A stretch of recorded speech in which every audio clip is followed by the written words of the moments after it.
नमस्कार दोस्तों, आप देख रहे हैं राजस्थान समाचार। चलिए राजस्थान की शाम की ताजा खबरें जानते हैं। और दोस्तों, आप राजस्थान समाचार पे नए आए तो राजस्थान समाचार को सब्सक्राइब जरूर कीजिए। राजस्थान की सरस डेयरी में आई दूध की किल्लत। प्राइवेट डेयरियों की ओर से दूध खरीदने की दर अचानक बढ़ाने के बाद जयपुर डेयरी के सामने दूध का संकट खड़ा हो गया है। डेयरी ने गोल्ड दूध की शाम की सप्लाई भी बंद कर दी है और सुबह की डिमांड में कटौती कर दी है। 6 लीटर की पैकिंग में दूध बंद कर दिया गया है। अब इसके बावजूद भी डेयरी अधिकारियों की दूध बढ़ोतरी को लेकर कोई प्लानिंग नहीं है। हालात ये है कि दूध की आवक घट रही है और डिमांड में लगातार बढ़ोतरी है। अधिकारियों का ये रवैया रहा तो जून में सरस दूध की बहुत ज्यादा किल्लत हो सकती है। उधर RCDF अधिकारियों ने पशुपालकों को चारा उपलब्ध कराने की अपेक्षा 1 महीने पहले 200 रुपए प्रति क्विंटल पशु आहार में बढ़ोतरी करके संकट डाल दिया है। अभी भी चारा उपलब्ध कराने की कोई व्यवस्था नहीं है।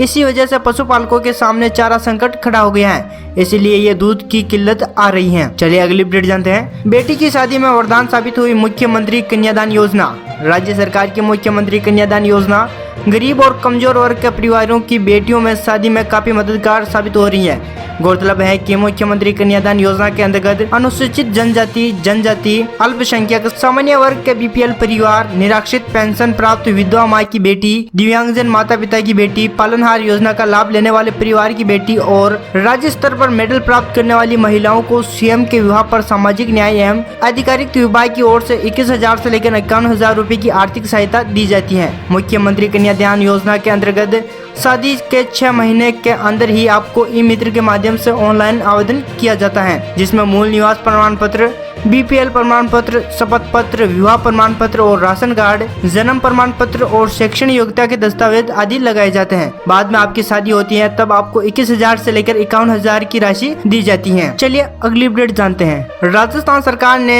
GDP में 18% का उछाल दिखाया है। 3 साल में 1 करोड़ 25 लाख करोड़ का कर्ज उठाया है। लेकिन ओल्ड पेंशन स्कीम के बाद अब सकल घरेलू उत्पाद GDP के आंकड़ों को लेकर भी केंद्र सरकार और राज्य सरकार के बीच टकराव के आसार हैं, क्योंकि केंद्र को आशंका है कि ज्यादा से ज्यादा कर्ज लेने के लिए राज्य सरकार GDP बढ़ा चढ़ाकर दिखा रही है। वित्त मंत्रालय के निर्देश पर केंद्रीय कार्मिक विभाग ने सभी राज्यों को चिट्ठी भेजकर उक्त संदेश जताया है। साथ ही चेताया है कि ऐसे मामलों में अब संबंधित IAS अधिकारी के खिलाफ सख्त कार्रवाई की जाएगी। जी दोस्तों, राज्य सरकार केंद्र सरकार को GDP का आंकड़े बढ़ा चढ़ाकर बता रही है। धीरे धीरे ऐसे कहीं श्रीलंका जैसे हालात न हो जाए देश में। चलिए अगली अपडेट जानते हैं। कांग्रेस सरकार का U-टर्न, युवाओं को केवल 50% पद अब संगठन में मिलेंगे। कांग्रेस चिंतन शिविर में हुए फैसलों को लागू करने में नेता अब प्रैक्टिकल ग्राउंड का तर्क देकर लचीला बनाने में लगे हुए हैं। युवाओं को 50% पद देने का प्रावधान केवल पार्टी संगठन के पदों पर ही लागू होगा। एक व्यक्ति के 5 साल से ज्यादा पद पर नहीं रहने का प्रावधान भी कांग्रेस संगठन के पदों पर ही लागू होगा।